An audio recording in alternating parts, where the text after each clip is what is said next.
મિત્ર, જય માતાજી. હું દિયાબેન પરમાર અમરેલીથી. મારી ચેનલનું નામ દિયાબેન ડીનું રસોડું. તો આજે આપણે મિલ્ક પાવડર અને રવાની બરફી બનાવશું. તો આપણે આ રવો લીધો છે 1 વાટકો, અને 1 વાટકો નાનો આપણે મિલ્ક પાવડર લીધો છે. થોડાક આપણે કાજુ આ રીતે કટકા કરી લીધા, અને મગજતરીના બી લીધા, અને આપણે ખાંડ લીધીશ, અને ઘી લીધું છે આપણે 1 વાટકો, અને પાણી લીધું. તો હવે આપણે ગેસ ચાલુ કરશું.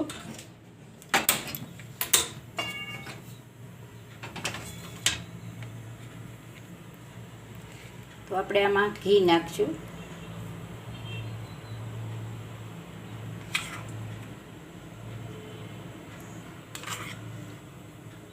ઘીને આપણે ગરમ થવા દેવું. તો આપણું ઘી ગરમ થઈ ગયું, તો આપણે રવો નાખી દેવું.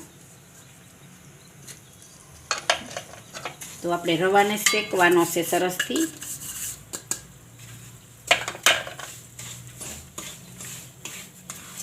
એકદમ સરસ રવાને શેકી લેવાનો છે, દાણા દાણા જુદા થઈ જાય એ પ્રમાણે.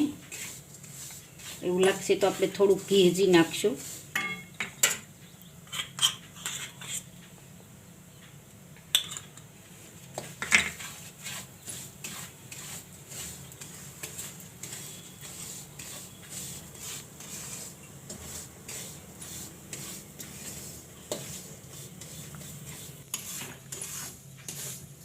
તો આપણે એકદમ સરસ આપણો રવો શેકાઈ ગયો છે. તો હવે આપણે આને કાઢી લેવું. આખા વાસણમાં કાઢી લેવું.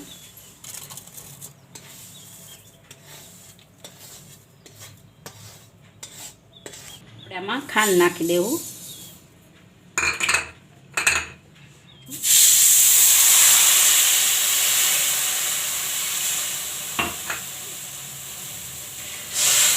આને આ વાસણમાં બનાવી નાખશું.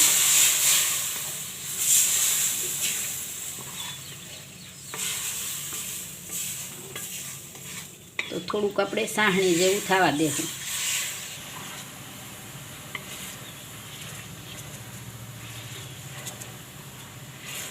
તો આપણે આ રીતની લેવાનું છે સાહણી, ચીપચીપા થાય એ રીતનું આપણે રાખવાનું છે. આમ બહુ સાહણી નથી લેવાની, આ રીતે આમ ચીકાશવાળું થાય એટલું આપણે રાખવાનું છે. તો હવે આપણે આ રવો નાખી દેવું.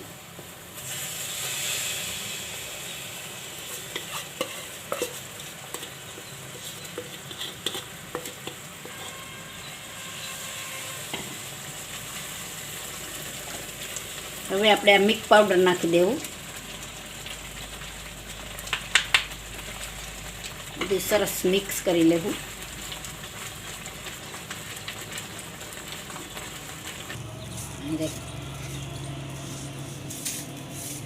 તો આપણે આ ઘીથી ગ્રીસ કરી લીધું છે. હવે આપણી બરફી તૈયાર થઈ ગઈ છે. જો આ રીતે આપણે બધું મિક્સ થઈ ગયું છે.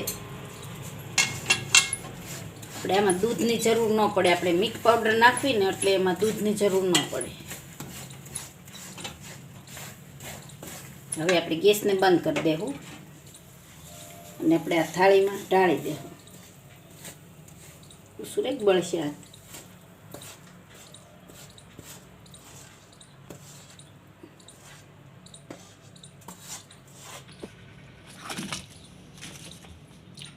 તો આપણે આ બધું આ રીતે ઢાળી દીધું એટલે આમ ફેરવી લેવું.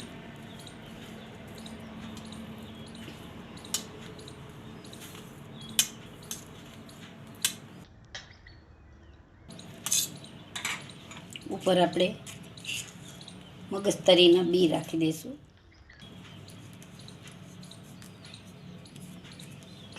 અને આપણે આ બદામ રાખી દઈશું. બધી ડ્રાયફ્રૂટ જે નાખવું હોય એ આપણે નાખી શકીએ આમાં.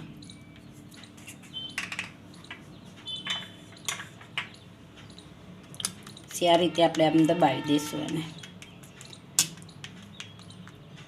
હવે આપણે આને 10 મિનિટ રહેવા દઈશું. તો આપણે આ જામી ગઈ છે આપણી બરફી. તો હવે આપણે કટિંગ કરી લેશું.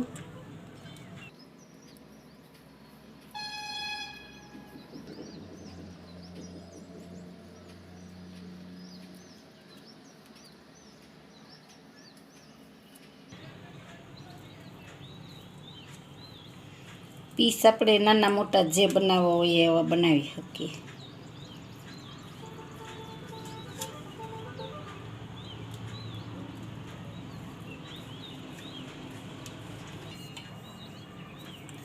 તો હવે આપણે આના પીસ પાડી લઈશું, કાઢી લઈશું. એકદમ સરસ મસ્ત પીસ આપણા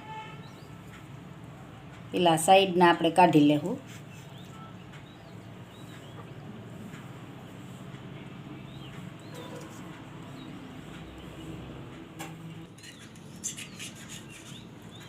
તો આ રીતે આપણે બધી બરફી આપણી કાઢી લેવું એકદમ મસ્ત.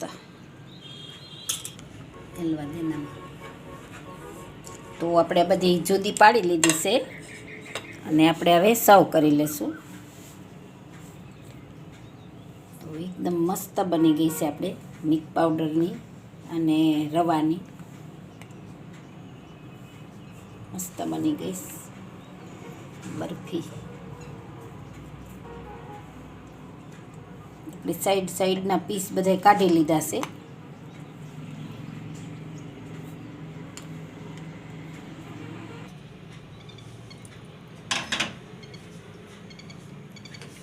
તો તૈયાર છે આપણી રવાની ને મિલ્ક પાવડરની બરફી. જો મારી રેસીપી પસંદ આવે તો લાઈક કરજો, શેર કરજો અને સબસ્ક્રાઈબ કરજો. બેલ આઇકન જરૂર દબાવજો. કોમેન્ટ કરીને કહેજો કે તમને કેવી લાગી રવા અને મિલ્ક પાવડરની બરફી.